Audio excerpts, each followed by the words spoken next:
Sa puntong ito, makibalita po tayo sa pinakabagong sitwasyon mula sa Negros Oriental, kung saan malapit ang sentro ng lindol.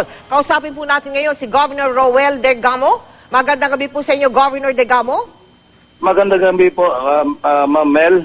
Magandang gabi po sa lahat ng nanonood ngayon sa television ninyo. Governor, kamusta na po ang sitwasyon ngayon sa Negros Oriental? May kuryente na po ba?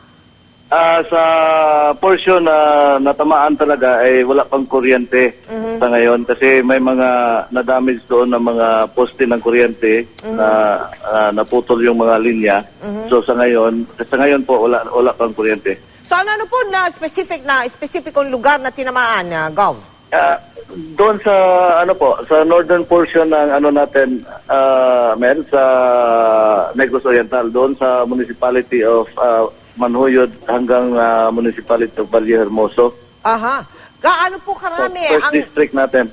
Sir, gaano po karami ang nasirang infrastruktura dyan sa mga lugar na nabanggit ninyo? Yeah, marami na rin ang na-damage ng infrastruktura. Halimbawa sa mga bridges natin, may reported dito sa mga engineers ng provincial engineers natin na nasa field ngayon na 8 yung bridges na na-damage. 3 yung unpassable talaga, 3. At saka may mga highway doon na medyo nag-crack. Pero pasabulan. Gov, meron daw, may balita. Totoo ba yung balita na meron daw building na gumuho? Mayroong mga bahay na gumuho. Wala pang report sa akin na building. Mayroong building na nag-cracks doon sa area ng Gihulngan at saka Manhuyod. Gov, bigyan nyo nga kami ng update sa mga casualties, sa mga nasawi at sa mga sugatan. Sa ngayon po, Mel, mayroon tayong report dito na 12 na yung patay sa Gihulngan 8, City of Gihulngan 8, sa Tayasan 2, sa Bindoy 1, sa Himalalod 1. Sa mga missing naman, na sabi ng mayor doon na parang napatay na rin ito kasi natabunan ito ng lupa, sa gumuhong lupa, 40 na ang missing as reported now. Yung pong isang bata daw nasawi sa Tayasan, nabagsakan daw ng pader sa kanyang eskwelahan. Tama po ba yun, Gov? Sa sa isang elementary school doon na may pader, nabagsakan ng pader sa Tayasan, isa yung patay. Ang pangalan doon ay si hindi ko pa nakuha yung pangalan. Pero Gov, nag-declare na ba ng suspension of classes sa mga eskwelahan? Kanina pa, pinadeclare ko na mag-suspend yung mga eskwelahan after the lindol. After tumama dito, nagpa-declare na ako sa Department of Education na mag-declare tayo ng suspension of classes. Kayo po ba hihiling din na mag-declare din ng state of calamity? Sa ngayon, Mel, hindi pa na-lift up yung state of calamity due to Typhoon Sindong namin. Mayroon na naman itong calamity na dumating sa amin. Kaya nga, malaki na ang damage dito sa Negros Oriental sa ngayon. Opo. Ano po mga hakbang ngayon ng pamahalaan?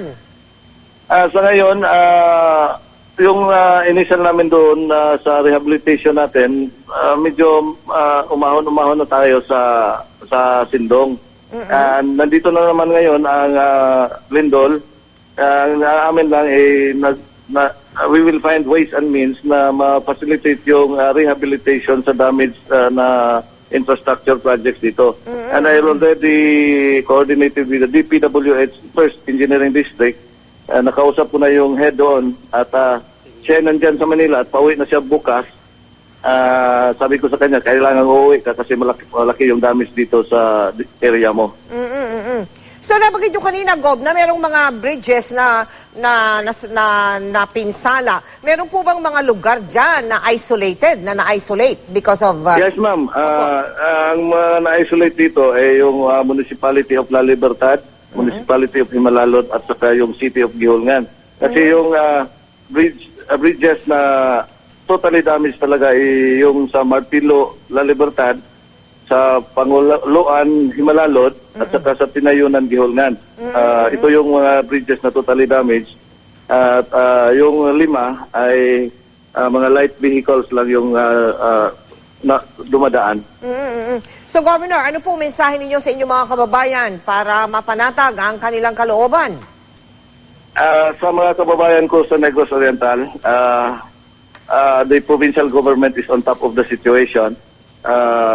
Ang panawagan ko lang sa inyo na kalmada lang tayo because the alert level 2, yung inisyu ng tables kanina ay na-lift up na at hanggat maaari, babalik na tayo sa mga tahanan natin kasi yung alert level 2 ay hindi, kasi yung iba hindi naunawaan yung ano ang alert level 2. Ang alert level 2 ay information lang yan at be watchful lang tayo, vigilant lang tayo, mag-monitor lang tayo, at mag-coordinate lang tayo sa mga members sa Disaster Risk Reduction Management Council sa bawat lugar natin. Yung alert level 3 naman, yun ang evacuation na. So alert level 2 lang tayo, and na-lift up na. So panawagan ko na maging kalmada lang tayo at babalik na lang tayo sa mga tahanan natin. Oo. Governor, what about from the national government? Meron po ba kayong mensahe iparating? Paparating ko kay President Noy na ito na naman, natamaan na naman kami ng disaster dito sa Negros Oriental at malaki-laki yung assessment sa damage natin dito sa infrastructure.